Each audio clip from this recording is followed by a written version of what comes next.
Oke, di video ini kita akan coba eh, melakukan regresi dengan model mediasi atau intervening.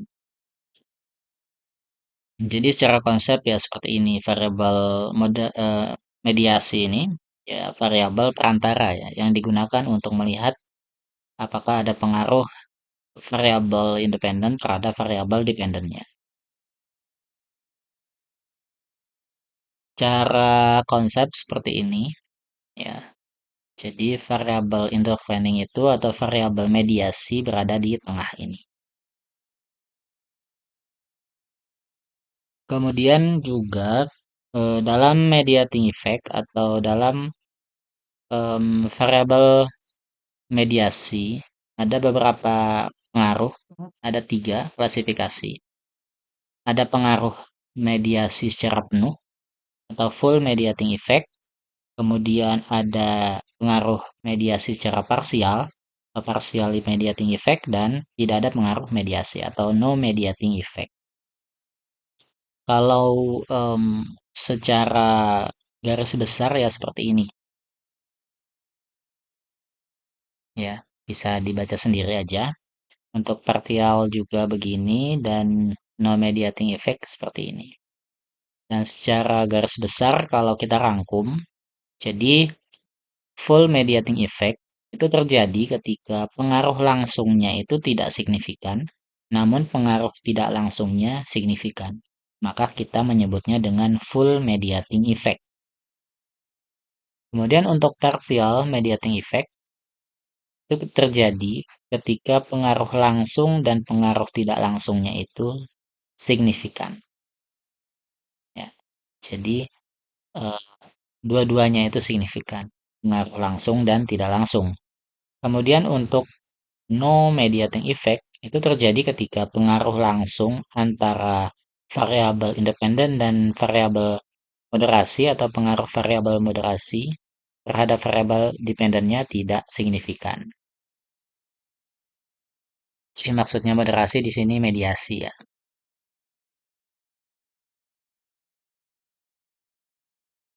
Nah, di eh, regresi kali ini secara konseptual masih sama seperti kemarin ya ininya variabelnya yaitu X1-nya kesadaran merek, kemudian X2-nya asosiasi merek, kemudian Y-nya keputusan pembelian dan Z atau variabel mediasinya atau interveningnya kelompok referensi. Jadi secara konsep arahnya seperti ini nantinya yang akan kita buat pada PLS algorithm. Sorry, pada Smart PLS. Nah, kita ke Smart PLS-nya aja.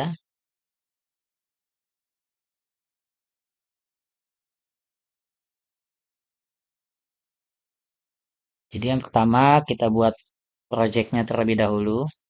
Buat namanya dengan mediasi ya. Kita akan meregresikan model dengan mediasi atau intervening. Input data, kemudian klik dua kali pada project. Maka kita buat model konseptualnya. Ada 4 variabel latennya. Kita buat 1, 2, 3, 4. Ya, seperti ini. Kita rapikan.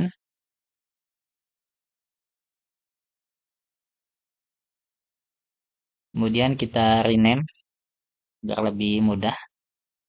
Satu, kemudian X2, kemudian latent variable 3-nya di tengah ini Z, dan latent variable 4-nya Y.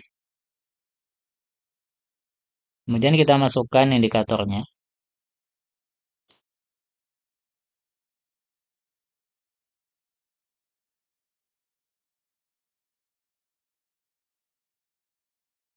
Dan untuk variabel mediasinya ini. Lalu kita rapikan. Oke.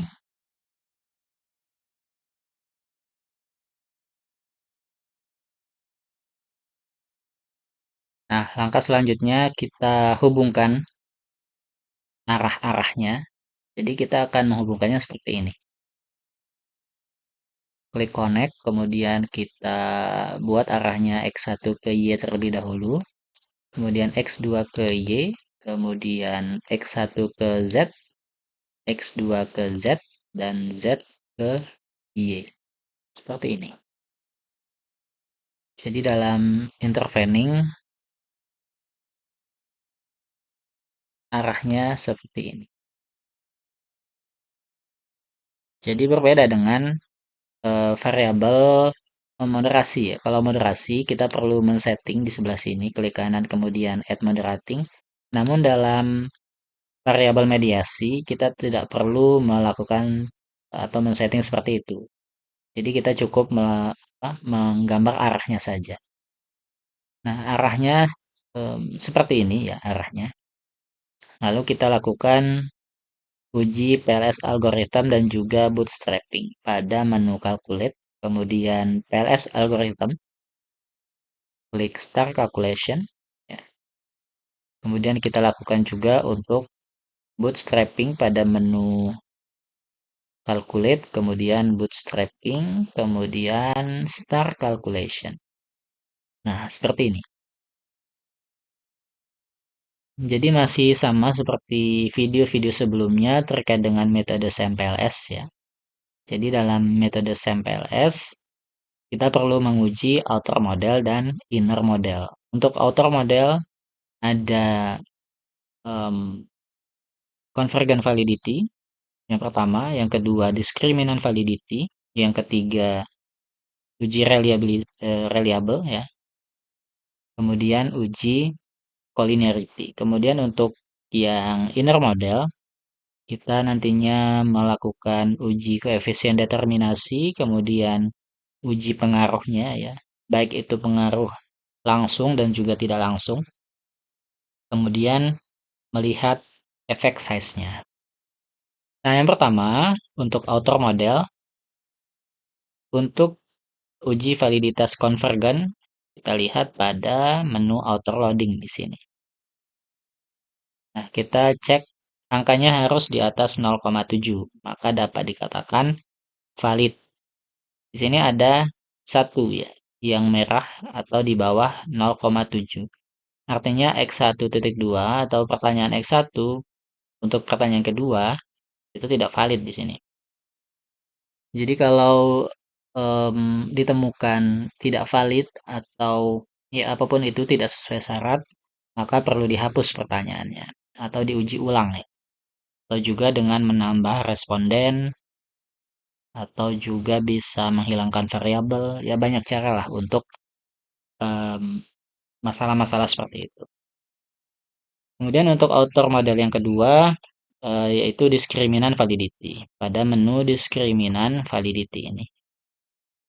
Kalau kita menggunakan formulaker, ya angka yang paling atas harus lebih besar dari angka yang di bawahnya, agar dapat dikatakan valid. Kemudian kalau cross-loading ini membandingkan setiap indikatornya dengan indikator variabel lain. Nah, untuk uji reliabilitas, yaitu pada menu construct reliability and validity. Yang perlu dicek yaitu nilai Cronbach alpha dan juga composite reliability. Angkanya harus di atas 0,7. Ini angkanya sudah di atas 0,7, artinya sudah reliable untuk setiap pertanyaan dari masing-masing variabel. Kemudian kita cek juga collinearity-nya pada menu collinearity statistik. Untuk nilai VIF-nya harus di bawah 0,3. Ini juga sudah, di bawah 3,3. Ini angkanya sudah di bawah 3,3, artinya tidak ada masalah. Nah, selanjutnya ke inner model, yaitu untuk menguji koefisien determinasi ya. Yang pertama pada menu R square.